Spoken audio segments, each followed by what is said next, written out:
These little cheap flame-style lighters have been around for a long time, and at only $1, what a deal. And everybody knows you shouldn't let your cat play with them because of the highly flammable butane.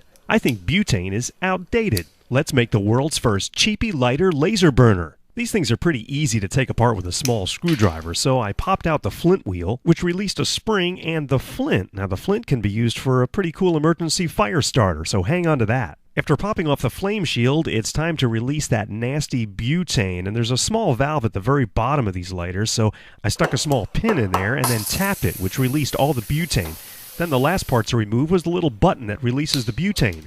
Now you'll want to save the button, the shield, and the flint wheel, because they'll be put back on later. Now it's time to completely gut the inside of this lighter, and I used a Dremel to cut open the bottom cover. Then I used a little sanding wheel attachment to finish it up. I also drilled out the 2 existing holes to make them a little larger for the components we're going to put inside. And those components are a small driver extracted from a blue laser pointer and also a blue laser diode in a small mini module. Now you can get both of these parts at laserdiy.com if you don't want to try to hunt them down yourself. And you'll also need to pick up a 4.3 ohm resistor and a small momentary switch.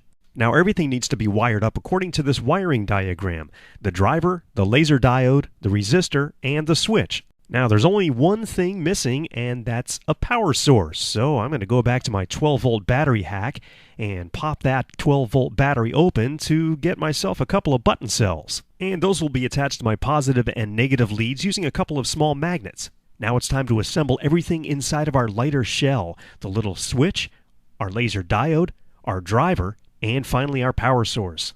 Now remember that little button we removed? Well, part of that needs to be cut off so it doesn't block the laser beam. Okay, everything's been reassembled, and now it's time to test out our cheapy lighter laser burner. It easily ignites fireworks like this little smoke bomb.